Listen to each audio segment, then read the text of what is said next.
Hey everyone, and welcome back to Newegg TV. My name is Paul, and once again we have a special guest here in the studio. This is Nick from ASUS. How's it going, Nick? I'm doing great. How are you, Paul? I'm doing fantastic. You guys might recognize Nick. He already talked to us at CES 2013 and shared some of the up-and-coming ASUS products there, and he's brought along several of those for us today. So we're going to start off by talking about this monitor right here. This is the MX299Q 21:9 resolution monitor. So it's a widescreen monitor. It's more like a letterbox display like you might see when you're watching movies, but also provides some great abilities for workspace workflow, for instance, setting up two documents side by side. But that's about all I know about this monitor so far. Nick knows all of the details. Let's start talking a little bit more about this panel and the unique resolution. Sure. So as you mentioned, this is going to be a 21:9 aspect ratio. The resolution that comes through on the screen is going to be 2560 by 1080 native. And like you mentioned, it is going to be a nice design here. You'll have the bezel-less display like the rest of our MX series. There's a 23-inch like that and a 27-inch, but they're 16:9. This is our first entry in the 21:9. Actually, we have a couple of the 27-inch ones right up there behind Nick, and when we first put those up on some of our videos, we got lots of requests right away for what monitors are those, because people were really interested in the design. They seem to really like the sort of silver highlights down here at the bottom and in the stand, as well as the really clean looking bezel.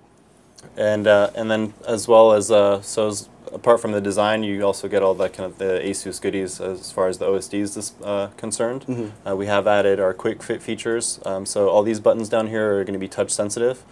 So a little light tap will activate them, and we'll run through the quick fit, which is more for the design professionals. That'll kind of give them a grid, different letter sizes, so they can go ahead and see what they're working on is going to look like in real life when they print it out. So if you're doing work on the screen here in a program such as Photoshop or something like that is actually going to give you a layover of the actual size of whatever paper you might be looking, letter size paper, 4x6, 3x5, as well as the split screen, that first one you're looking at, which is more of like a composition type thing. It's actually splitting you into like the rule of thirds. Yep, it's just splitting up the monitor. Okay, very nice. So what we're going to go ahead and look at now is the next feature. Also on our other monitors, there's a splendid feature that you can go through and get the different color temperatures and kind of do a quick adjustment. So if you want to switch from movie playback to game mode, or maybe it's night and it's dark and you want to kind of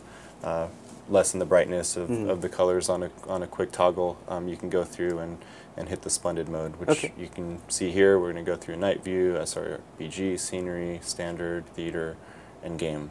So depending on the content you are watching, you just choose the right splendid mode to give you the right settings for that content. Exactly. So on top of that, you are going to have volume controls as well. We do have the speakers built into the monitor. These are speakers that the whole sound system actually that we co-developed with Bang & Olufsen. There are two 3-watt speakers, and there's a 2-channel 5-watt amplifier built into the actual back of the monitor itself. So you're going to have two big speakers back there. You have an audio in and an audio out. So you can go ahead and connect up your portable media players, iPods, Androids, and play music through there. So you don't need to go ahead and plug through a computer or into a stereo system. You can do your monitor right on the desk. And I can vouch for this as far as the speaker system on this goes. If you guys have ever had built-in speakers in a monitor before, they're not always that great. These actually sound quite nice, and ASUS has really done a great job integrating them. So let's take a look at maybe some kind of the unique stuff that you can do with this monitor. Okay. Maybe in a more work scenario, you have some more documents pulled up. Maybe you've got a browser pulled up. Maybe you've got your email pulled up, or maybe if you're a video editor and you want to have a browser on one side and the video editor on the other side. You can go ahead and use like the built-in Windows features. Maybe do some quick snapping to the sides. And then, as you can see, as opposed to maybe a 16:9 monitor where you'd be struggling with a little bit of space, maybe you wouldn't get as much visibility in the browser window or in the workspace window for Word or Excel or Outlook. Here you're going to have two very usable, lots of space to work with, basically. And you can see here we're on Newegg, of course. Of course, and with that 2560 pixel width, you really get a lot of screen space there, and it's really nice to be able to display two pretty much full-size documents side by side on the same screen.